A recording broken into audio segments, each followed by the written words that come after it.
Recently, some controversy was stirred up surrounding the upcoming remake of Snow White and the Seven Dwarfs. The well-known actor Peter Dinklage, who has built a pretty lucrative career playing characters that are small in stature, made a comment implying that Snow White was a backwards tale about seven dwarfs who live in a cave. Now, I don't want to be too quick to lambast somebody for what they say off the cuff. It's far too easy to microanalyze every human interaction ad nauseum, especially when they're taken out of context. I do, however, think that a valuable conversation needs to be had about fairy tales and the role they play in our culture, past and present. Even if Dinklage's remarks were lackadaisical and meant more to poke fun at Disney's inconsistencies, the message that came across, whatever he meant by it, was that he thought the portrayal of dwarfs in the classic Disney film was offensive, which is a little bit confusing because he played a ground-dwelling dwarf in the 2008 film Prince Caspian. But I digress. The question here is whether or not fairy tales have any bearing on our modern lives, and if so, to what extent? Now, this is a complex question, in part because the term fairy tale means different things to different people. Until someone corrects me, I'm going to use fairy tale and myth interchangeably because I don't see much of a difference in their function. Both fairy tale and myth describe some of the most loved and longest preserved stories in history. But it's ironic because both words are used pejoratively in certain contexts. There are those that say, oh, religion is just a fairy tale, or things that are factually untrue are referred to as myths. Why is it that these genres of storytelling that are so dear to so many people used as punchlines when we want to appear sober-minded? Could it be that we've lost sight of what myths actually are? Could it be that we are so drunk on the physical that we need to take a dive into the electrifying waters of the metaphysical? The charges leveled against Snow White perfectly illustrate this tension. Mr. Dinklage seems to think that the portrayal of dwarfs in the mythical realm translates to discrimination and problematic stereotypes in our physical realm. I understand the sentiment, but it makes less sense the more I think about it. I would venture to say that there's no connection at all between human beings with dwarfism and the fantastical creature known as a dwarf. The reason being that they occupy different levels of meaning.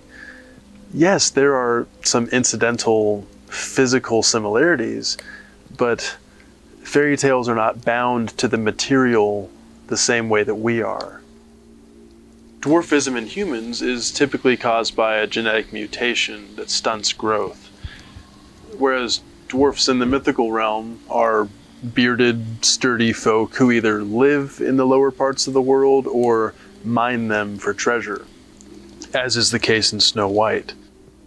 The darker side of this impulse is portrayed in Tolkien's mythology, where the obsessive movement downward ceases to bring forth treasure and actually ends up unleashing unspeakable evil. Now, I think there's a very important distinction to be made here. The intent of these fairy tales in their purest form has never been to discriminate against actual short people as being gruff, backwards monsters who inhabit the low parts of the world, but rather to express that if a creature were to exist who represented the lower realms, they would be short, sturdy, and probably hairy. It's just logical. If dwarfs towered over men like giants, it would draw the eye upward away from the earth and therefore fray the fabric of the myth and diminish the language of fairy tales, where deeper meaning is unabashedly expressed in physical attributes. Now, I haven't even addressed the Oliphant in the room, and this is where I can understand Dinklage's concerns.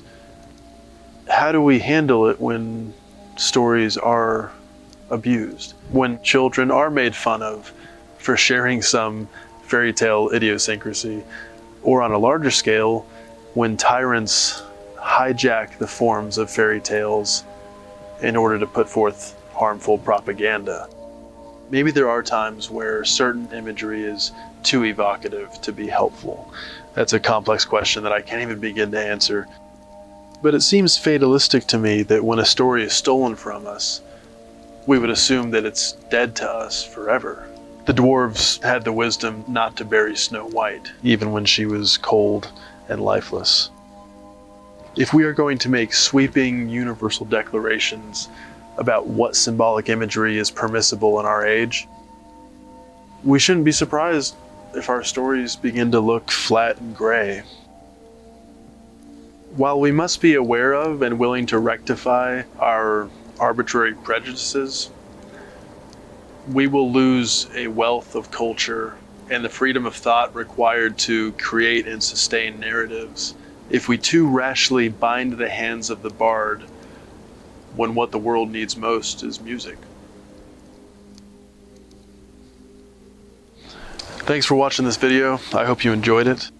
I definitely have a lot to learn, so I would love it if you would join in the conversation. Let me know what you agreed with, what I'm missing, or share the video with somebody who you think might have an interesting perspective.